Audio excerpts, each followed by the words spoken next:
నేను కాదు, అందరూ అలాగే చూస్తున్నాం ఎవరైనా కూడా. బికాజ్ ఇవన్నీ ఏం పర్ఫెక్ట్గా అనిపించట్లేదు, అన్నీ చాలా డిఫరెంట్గా అనిపిస్తూ ఉంది. ఎందుకంటే మాకు ఇప్పటి వరకు ఇప్పుడు మ్యాజిస్ట్రేట్ దగ్గరికి వెళ్ళినప్పుడు ఇచ్చారు ఏంటి ఎఫ్ఐఆర్, అప్పటి వరకు ఎందుకు అరెస్ట్ చేస్తున్నారు ఏంటి అసలు మాకేం తెలియదు. ఇప్పుడేమో సడన్గా మనం ఫిజికల్ థ్రెట్ ఉంది అని చెప్పారు. అట్లా అక్కడ పోలీస్ స్టేషన్లో మిస్బిహేవ్ చేశారు, ఆయన్ని సెల్లో పెట్టారు పోలీస్ స్టేషన్లో 5 hours డస్ట్లో ఉంచారు. Is cuffing. ఇప్పుడు కూడా ఆయన దగ్గుతూ ఉన్నారు. ఇప్పుడు కూడా నేను ట్యాబ్లెట్ ఇచ్చాను. నాకు మ్యాజిస్ట్రేట్ కావాలి, ఫిజికల్ థ్రెట్ ఉందని ఆయన చెప్పారు. మ్యాజిస్ట్రేట్కి చెప్పారు, నాకు 2 advocate కావాలని కూడా చెప్పారు. మరి ఇప్పుడు రిమాండ్ ఫర్ 2 weeks ఇచ్చారు. దట్ ఈస్ స్టిల్ 25th ఇచ్చారు.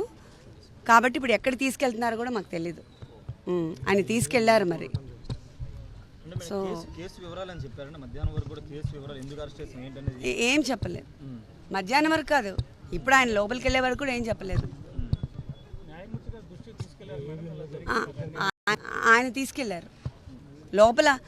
It was not open court. ఆయన లోపల తీసుకెళ్ళి మ్యాజిస్ట్రేట్ దగ్గర ముందు మన వాళ్ళ 3 అడ్వకేట్లు, సెలెక్టెడ్ అడ్వకేట్స్ మాత్రమే పంపించారు లోపలికి, సీనియర్ అడ్వకేట్స్ అంతే.